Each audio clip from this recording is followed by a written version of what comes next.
Assalamualaikum warahmatullahi wabarakatuh. Hari ini saya membuat rekaman video singkat kegiatan webinar pada tanggal 28 Juni 2024 dengan materi elaborasi pemahaman modul 1.1 Refleksi Filosofis Pendidikan Nasional Ki Hajar Dewantara dengan instruktur Ibu Lisja Megasari. Selamat menyaksikan. Bapak Ibu tahu ya alur merdeka, betul Bu Rifhan? Bu Rifhan ya, tidak ada yang instan, semua butuh proses. Karena masak mie instan aja perlu dibuka bungkusnya sama direbus. Oh Pak Rifhan ya, Pak Rifhan, tidak ada yang instan. Karena mie instan aja harus dibuka bungkusnya sama digoreng atau direbus, ya pakai telur. Kalau enggak kurang enak.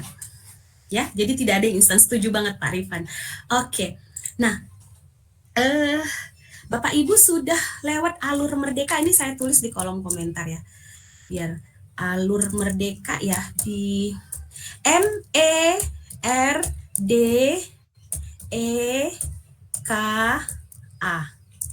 Merdeka. Nah, kita ini sesi ini tuh ada di E yang kedua. Elaborasi pemahaman tuh ada di E yang kedua. Jadi nanti 10 modul yang Bapak Ibu pelajari di LMS ya, modul 11. Jadi paket 1 ini ada 11, 12, 13, 14, paket modul 1. Lalu nanti masuk ke paket modul 2, 21, 22, 23. Lalu paket modul 3, 31, 32, 33, total 10 modul. Setiap modul akan dipelajari dengan alur merdeka, ya. Alur merdeka itu M-nya mulai dari diri.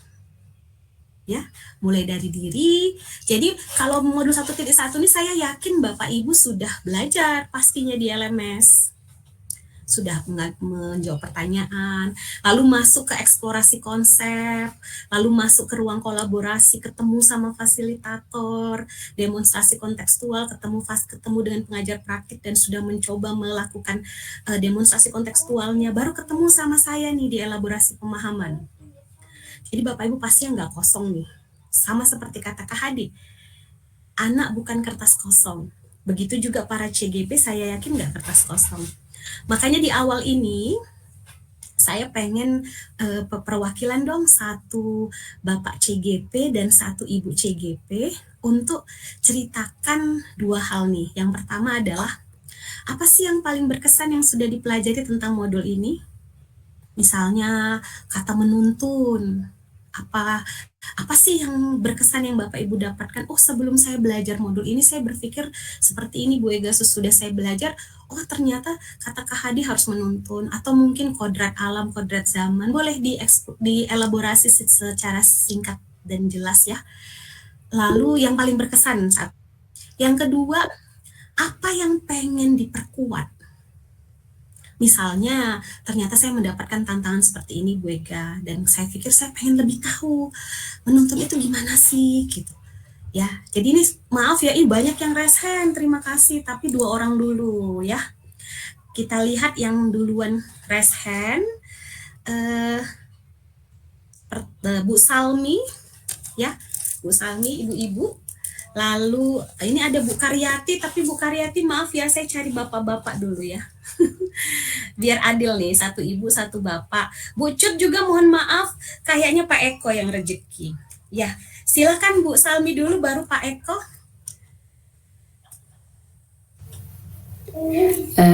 Assalamualaikum warahmatullahi wabarakatuh. Salam, izin singkat cepat padat ya Bu Salmi. Iya ya. Saya CGP Angkatan 11 dari Benar Meriah. Saya ingin memaparkan sedikit tentang kata menuntun.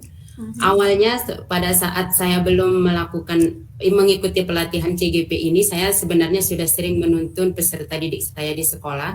Namun terkadang ada tantangan, jadinya saya merasa down. Tapi setelah mengikuti pelatihan CGP ini beberapa minggu ke belakang ini, jadi saya merasa semangat kembali bahwa menuntun itu adalah benar-benar tugas dari guru, dan murid itu memang sebenar-benarnya adalah hak guru untuk menuntunnya ke arah yang lebih baik. Terima kasih Ibu. Oke, terima kasih Bu Salmi. Ternyata sudah, jadi ada namanya momen ya Bu Salmi dan Bapak Ibu semua.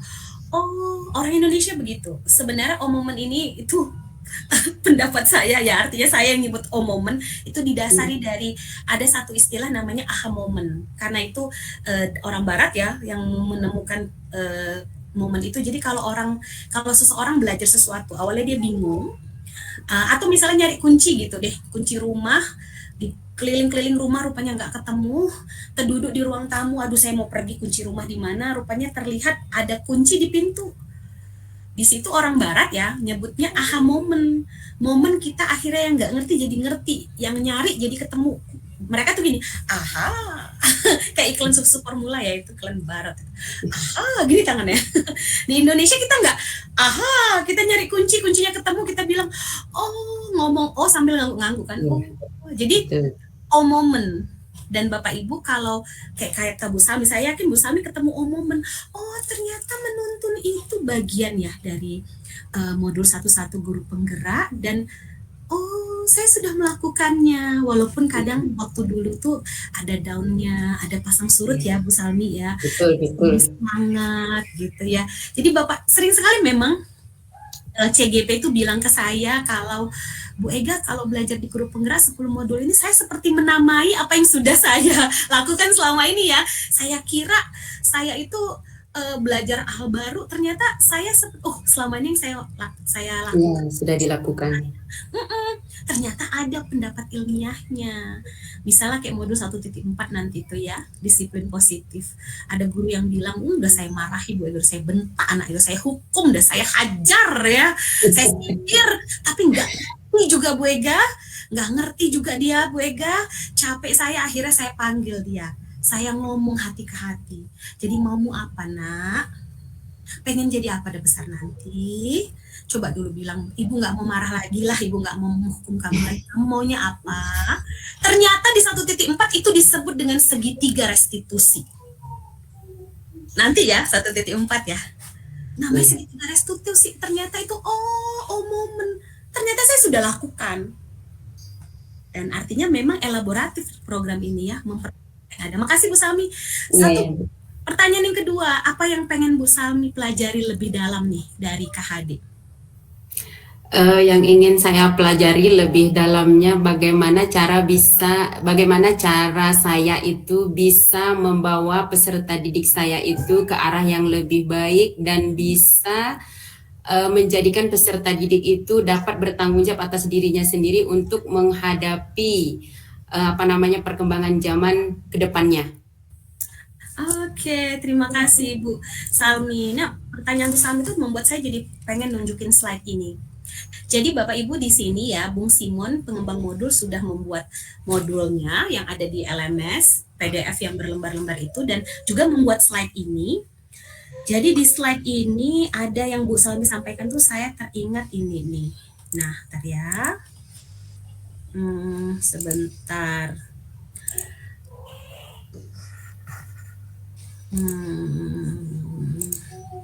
Nah ini. Jadi ini ada 8 poin ya. Ada 8 poin di modul ini. Di slide PPT ini ada 8 poin. Kita akan elaborasi per poin. Yang pertama ini seperti yang dikatakan, yang ingin diketahui Bu Salmi ya.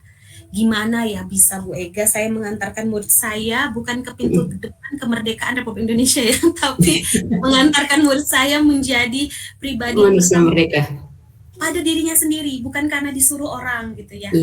Nah itu modul, itu adalah poin kedua nih dari dasar pendidikan KHD, yaitu merdeka, kodrat anak untuk merdeka.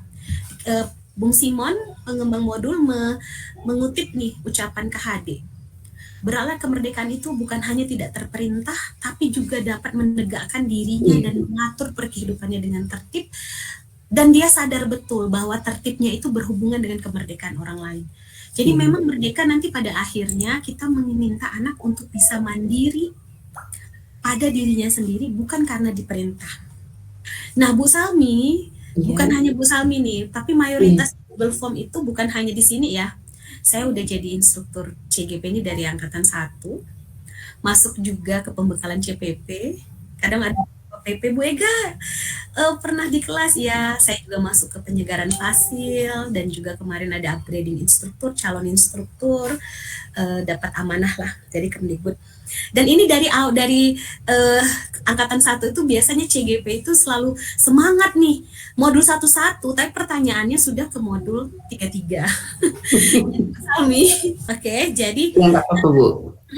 kita di sini tuh belajar apa Bu Ega modul 1.1?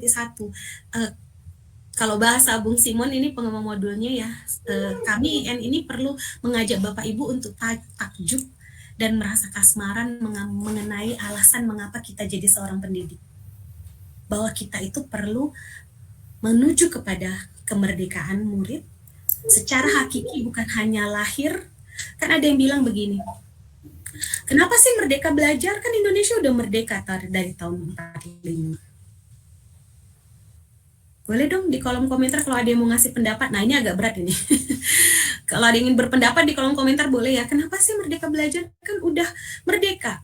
Nah sekarang, belajarnya masih terjajah ya Bu Cut ya. KHD menyebut itu, bahwa merdeka itu bukan hanya merdeka secara lahir. Kita udah nggak dijajah lagi. Ya tentu nggak merdeka secara, kita tuh udah nggak merdeka, kita udah nggak terjajah secara lahir. Tapi apakah kita merdeka secara batin? Saya boleh ya mengambil, menariknya menjadi ke tempat yang lebih luas ya Bapak Ibu. Karena saya yakin pendidikan itu adalah pendidikan itu mendidik murid untuk melampaui ruang kelas. Kalau saya percaya itu. Kalau KHD menyebutnya bahwa pendidikan adalah persemaian benih-benih kebudayaan. Karena begini, kita tidak tahu murid yang kita lihat nih, misalnya ngajar SD nih, kita nggak tahu nih murid yang kita lihat yang cengengesan, ingusan, dia akan jadi apa? 30 tahun lagi, 40 tahun lagi. Bahkan kalau kita ngajar SMA, kita nggak tahu kan murid kita nih bakal jadi apa dalam 5 tahun. Sering sekali guru bilang, Bu Ega, saya guru SD, ada anak kelas sampai kelas 6 pun ributnya minta ampun Bu Ega. Tapi begitu saya ketemu 20 tahun kemudian, dia ternyata sudah jadi kepala cabang sebuah perusahaan multinasional di Indonesia, yang cabangnya di Perancis gitu. Kok bisa ya dia jadi begitu? Jadi kita nggak bisa menghakimi masa depan anak. Yang bisa kita lakukan adalah menuntun. Nanti kita bahas konsep menuntun. Sekarang kembali ke konsep merdeka. Kenapa sih harus merdeka belajar? Apakah kita memang merdeka secara batin, secara esensi? Kalau di ruang kelas ada satu teman saya instruktur yang bilang begini, simple aja sih ngejawab pertanyaan itu Bu Ega. Apakah benar murid kita sudah merdeka? Pertanyaannya gini nih Bapak Ibu. Ketika kita masuk ke kelas, apakah murid menantikan kita? Atau murid merasa, kapan sih ibu ini pergi? Kapan sih bapak ini selesai? Apakah murid ketika kita mengajar itu ngerasa waktu tuh berlalu dengan cepat dan rasanya pengen terus-terusan belajar sama kita? Apakah dia menunggu jam keluar main-main? Atau ketika anak-anak, bapak ibu rapat ya, jam kosong, dia bahagia, dia merdeka, nggak ada kita. Itu di ruang kelas ya. Itu refleksi. Bu Ega nih mau nyindir ya Bu Ega, nyindir, nyalahin guru enggak. Sesama guru kita berefleksi. Ingat, ini modulnya refleksi, filosofis. Refleksi itu kita kayak berkaca, karena reflection, bayangan kita di kaca. Dan kalau kita berkaca, artinya kacanya ke muka kita. Jangan kacanya tuh kita buat ke kawan kita ya. Dulu saya SD gitu. Hehehe, kacanya ada matahari kan. Jadi ketika kita berilmu sebagai guru penggerak, kita nyala-nyalain guru lain. Nah, kalian tahu kan guru penggerak adalah kasta tertinggi sekarang di Indonesia ya. Kamu siapa bukan guru penggerak? Itu namanya ilmunya kaca refleksinya tuh dikasihnya ke mata orang. Tidak, kita tuh refleksi ke diri kita sendiri. Jangan jerawat di muka orang nampak ya, bisul di depan mata sendiri nggak kelihatan. Ya, jadi refleksi. Guru penggerak itu kena mental ya Bu Erliza ya. Di ulti gitu ya. Tapi kok sambil senyum ya saya ya. Jadi Bapak Ibu, salah kayak tadi ya, merdeka. Mulai dari diri, M-nya. Saya nggak usah tanya satu-satu deh ya, bisa jadi lupa namanya baru ya. Bagian akhir deh, A-nya. A-nya apa? Di kolom komentar dong. A-nya singkatan dari apa tuh? Mulai dari diri, eksplorasi konsep, ruang kolaborasi, bla bla bla bla bla bla bla. A, merdeka. A, aksi nyata Pak Fitra, Bu Maslina, Pak Gunawan, aksi nyata. Bukan seberapa pintar guru penggerak, tapi seberapa banyak sih praktik aksi nyata lo, seberapa banyak sih praktik baikmu. Jangan ngomong di mulut aja. Oh saya berpihak pada murid. Wah melakukan disiplin positif, pembelajaran berdiferensiasi. Apa aksi nyatanya? Jadi kalau ada yang nanya, gimana Bu Ega cara menerapkan KHD, pendidikan memerdekakan, merdeka belajar KHD itu gimana?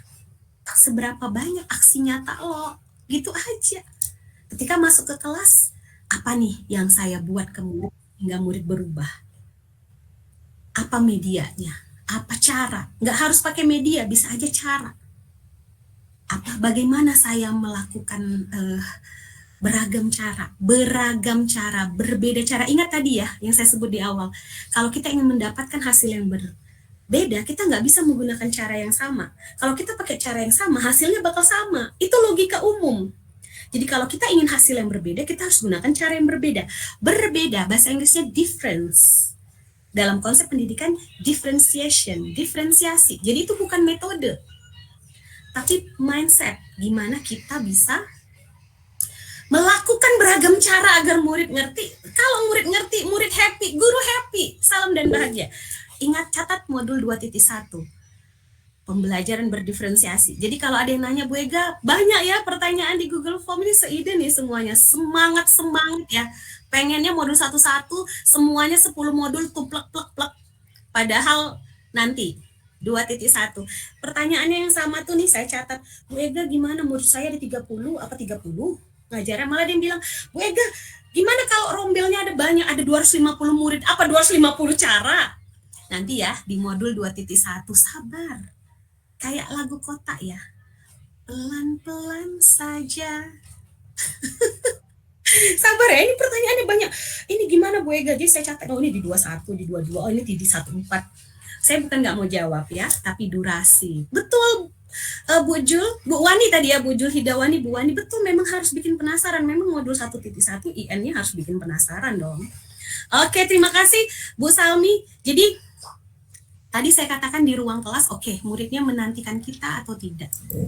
Lalu di konteks yang lebih besar, seperti dalam ini ya, dalam persemaian kebudayaan. Bapak Ibu, kita lihat kondisi Indonesia saat ini.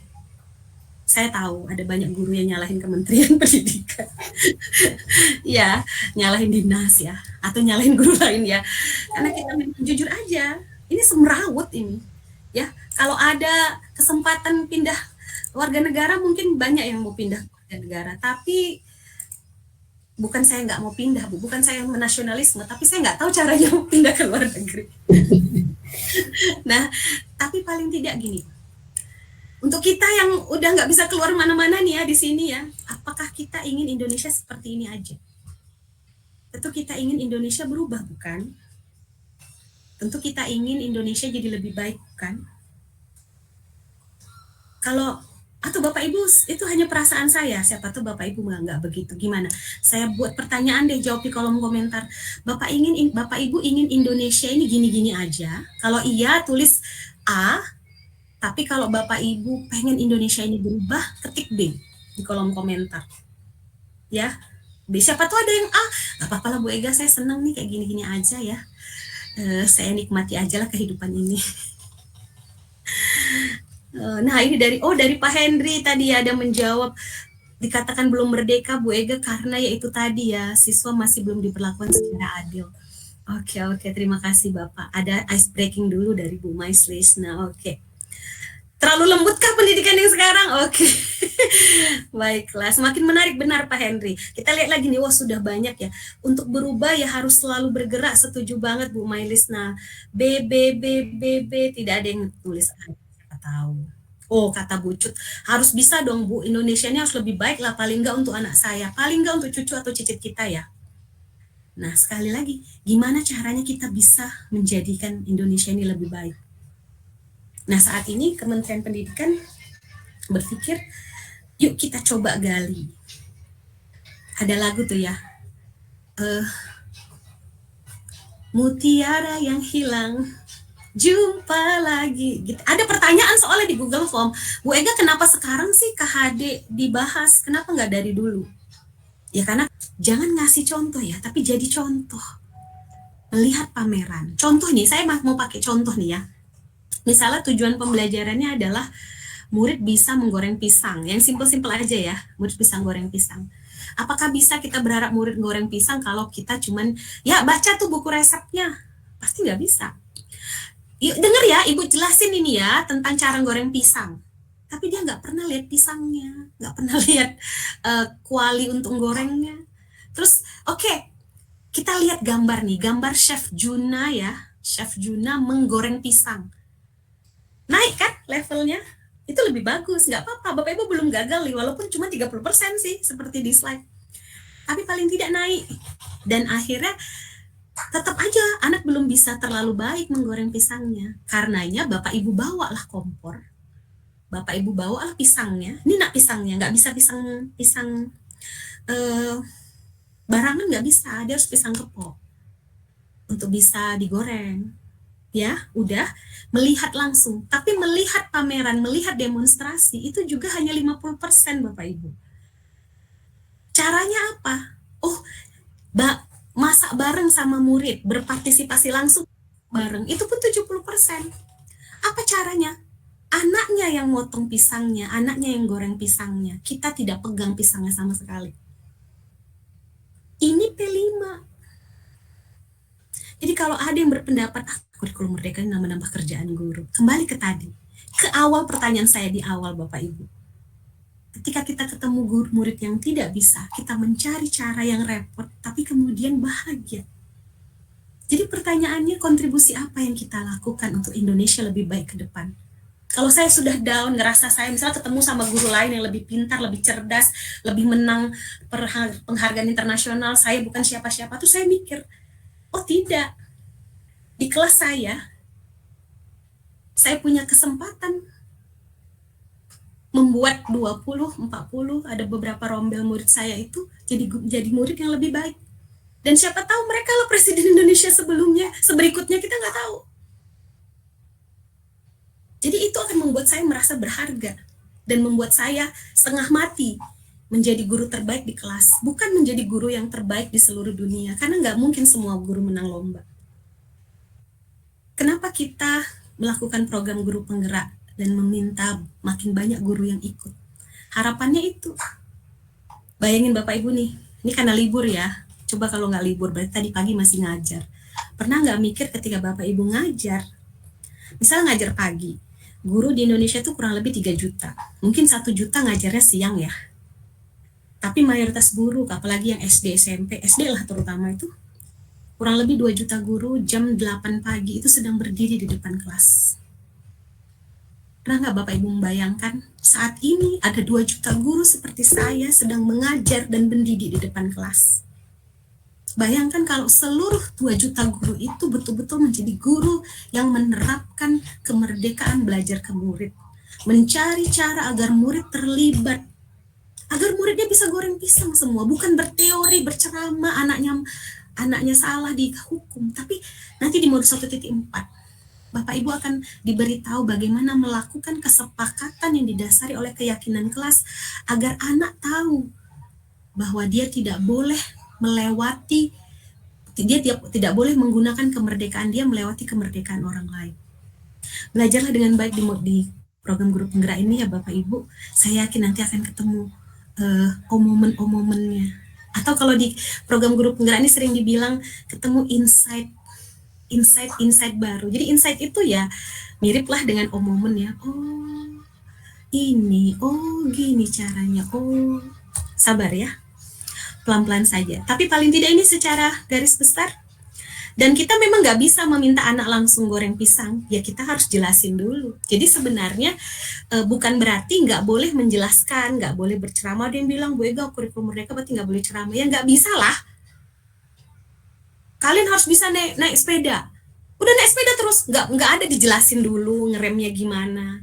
Tapi kalau kita hanya jelasin aja, yuk kita ngerem sepeda tuh harus pakai tenaga tuh, dipecat itu remnya. Tapi sepedanya nggak ada, sepedanya nggak kelihatan, anaknya nggak naik sepeda, bisa. Nah, makanya harapannya sebenarnya sih Bapak Ibu, P5 itu nggak hanya 2 atau 3 kali setahun. Harapannya di dalam kelas kita terus melakukan itu. Tapi guru kan beragam ya. Ini aja yang P5 cuma 3 kali setahun aja banyak yang nggak setuju. Harapannya memang kita pelan-pelan, makanya kementerian hanya mengharapkan ada 2-3 kali dalam setahun, 20-30%. Nanti ketika guru pelan-pelan belajar dan ternyata bisa ya bikin karya, aksi nyata, murid dilibatkan untuk membuat media, bukan hanya mendengar ceramah doang. Nanti lama-lama gurunya akan berani membuat P5 sendiri di kelasnya. Awalnya 20-30%, nanti guru akan terbiasa, lambat laun 50, 60, 80, 100%, sampai akhirnya di setiap kelas itu terjadi. Jadi saya tahu Bapak Ibu bahwa ini butuh waktu. Nanti di modul 1.2 boleh dicatat, modul 1.2 nanti ada istilah tergerak, bergerak, menggerakkan, itu tentang nilai dan peran guru penggerak. Bapak Ibu akan diajak nih ngobrol terkait bagaimana bergerak, bagaimana melakukan perubahan, ada lingkaran pengaruh. Tadi nih pertanyaan-pertanyaan tentang bagaimana mempengaruhi guru lain Bu Ega supaya bisa seperti KHD, berpikiran sama seperti saya. Nanti ya